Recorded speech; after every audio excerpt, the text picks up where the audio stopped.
The only thing stopping you from having all the money in the world is your ability to grab and hold people's attention, which is why I believe messaging is one of the most valuable skills you can learn.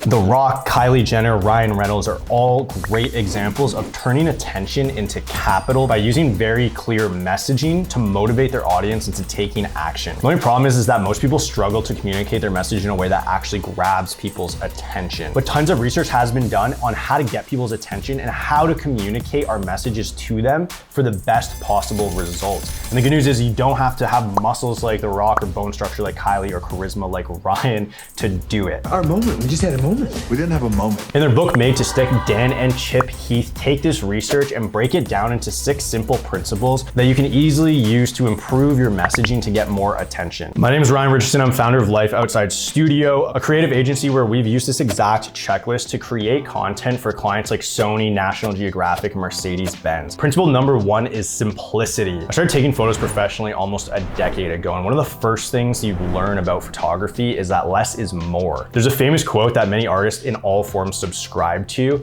saying perfection is achieved when there is nothing left to take away. There's a lot of parallels between creating compelling photos and creating compelling messages that grabs people's attention, beginning with finding the core of an idea. So to be expected, my first 10,000 photos kind of sucked. I was always trying to fit as much as I could into one photo. When my photos started getting better, it was because I was intentional with focusing on one subject and trying to say one thing, not 3 things at once. It's basically forced prioritization. So you can't have 5 of the most important subjects in a photo, just like you can't have 5 of the most important messages in your marketing or communication. Principle number 2, unexpected. Neuroscientists say that perceptual systems, which is basically our brain's reaction to our 5 senses, basically don't work unless there's changes to detect. Dan and Chip Heath say that the most basic way to get someone's attention is to break a pattern.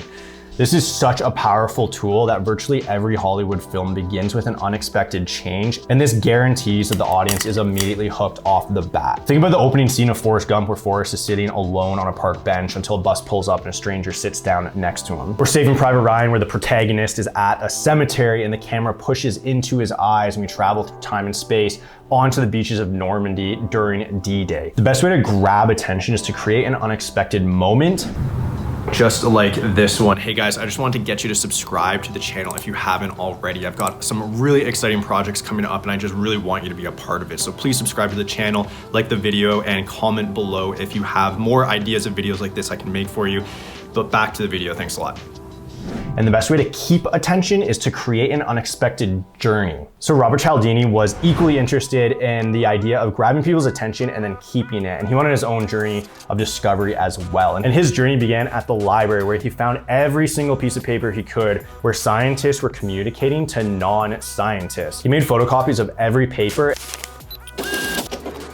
and then he created 2 piles on the table he was sitting at. And Cialdini separated the boring papers from the interesting papers, and he started to look for patterns in the interesting papers. So paper after paper, he started to notice the same patterns over and over again. And one example that stuck out above the rest was this. It was written by an astronomer who began his paper with a puzzle. How can we account for what is perhaps the most spectacular planetary feature in our entire solar system? The rings of Saturn. There's nothing else like them. So what are these rings of Saturn really made of? Okay, so what was the answer? Well, the paper unfolded like a mystery, and after 20 pages of engaging text, the answer was dust.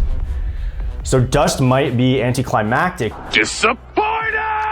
but actually demonstrates how even really boring subject matter can be made very interesting just by the structure of our content and structuring it into a mysterious journey. It turns out that all the most interesting papers he found on scientists communicating to non-scientists were formed like an unfolding mystery.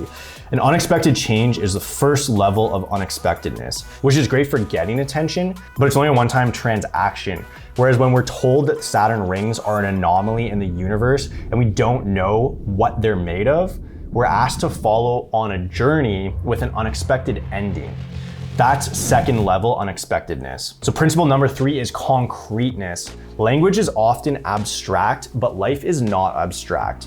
The problem is when we learn new things, we forget what it's like not to know. We know concreteness is important, but we also know that the difference between an expert and a novice is the ability to think abstractly. And in Made to Stick, they call this the curse of knowledge. The Heath brothers use this concrete example to illustrate how the curse of knowledge works. So here's how it goes. The example they use is two people sitting across from each other. One is a tapper and one is a listener. So we might as well make this interactive, and you can be the listener and I will be the tapper. So I'm gonna pick one of the most popular songs in the entire world. And I want you to guess which one it is just by listening to the tapping that I'm making.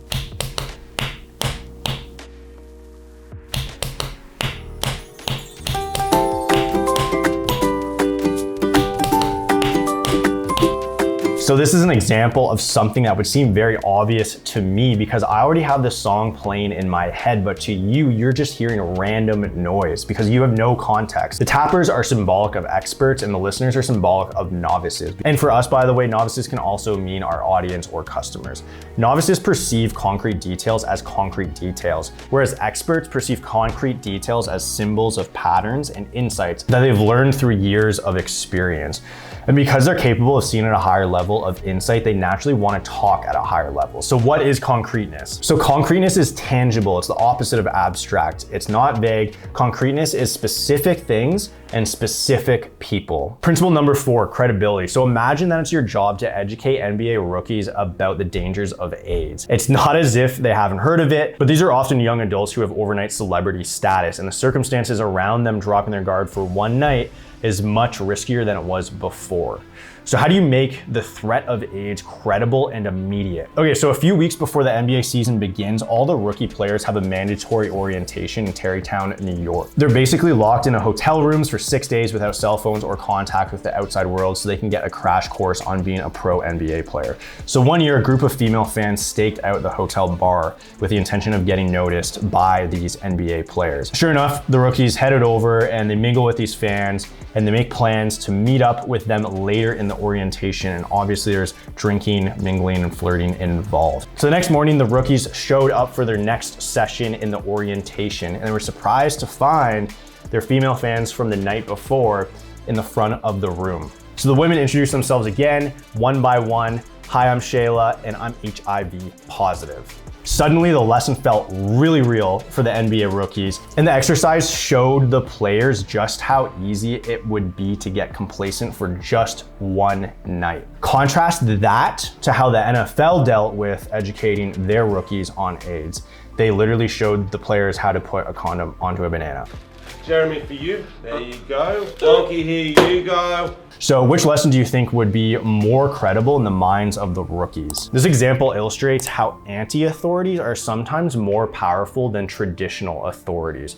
So if you don't have access to celebrities or scientists, doctors, and other sources of credibility, then try using anti-authorities like the female fans in the NBA orientation. Principle number 5 is emotional. So Mother Teresa said, if I look at the masses, I will not act. If I look at one, I will. A client of ours is a founder of a non-profit organization on a mission to save the first child from a 100% fatal muscle wasting disease that affects about 1 in 4,000 boys. The founder's name is Jim, and his son unfortunately has the disease, which is called Duchenne muscular dystrophy. When Jim tells personal stories about his lived experience with his son, he inspires donors to be much more generous than if he were to talk about stories of the scale of the problem that are affecting hundreds of thousands of boys. And it's not that people aren't sympathetic to the masses, but the human brain has a lot of difficulty grasping with scale. It's hard for us to imagine what 100,000 of anything looks like. I don't know about you, but when I'm in a crowded sports arena, like I look across at everyone and I can't tell if there's 1,000 people here or 1,000,000 people here. It's just really hard for the brain to comprehend the scale of people or the enormity of masses. In 2004, researchers at Carnegie Mellon University wanted to see how many people would respond to an opportunity to make a charitable donation to an abstract cause versus a single person.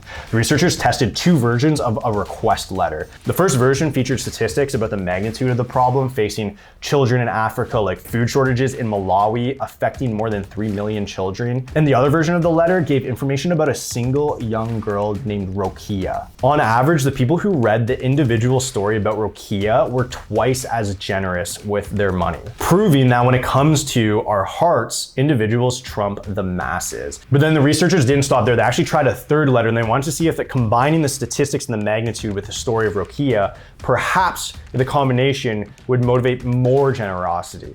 And it didn't. The mere act of just calculating reduced people's charity. Once we put on our analytical hats, we hinder our ability to feel. So it turns out if we want to motivate people to act, we should focus on a person and not people. Principle number 6 is stories. I don't know if you realize this yet, but I've shared a story to illustrate every single principle so far. Without stories, we're just talking about data, stats, information without context. And if there's only one story to illustrate my point, it's probably this one. During World War II, fighter planes would come back from battle with bullet holes, and the Allied forces found the areas that were most commonly hit by enemy fire. So they wanted to strengthen the most commonly damaged parts of the plane to reduce the number of planes that were ultimately shot down. A mathematician by the name of Abraham Wald pointed out that perhaps there was another way to look at the data. Perhaps the reason that certain areas of the planes weren't covered in bullet holes was that the planes that were shot in those areas didn't return. So the insight led to armor being reinforced on the parts of the plane where there were no bullet holes, demonstrating the story behind the data as arguably more important than the data itself. Or more precisely, the reason behind why we are missing certain pieces of data may be more meaningful than the data we have. The best way to use all of these principles is to package them into a story, because when we tell stories, we naturally deploy all 6 principles. Thank you so much for watching. Please share this video if you found it valuable. Maybe someone else in your network also will find this valuable. I will be eternally grateful, and we'll see you on the next video. Bye for now.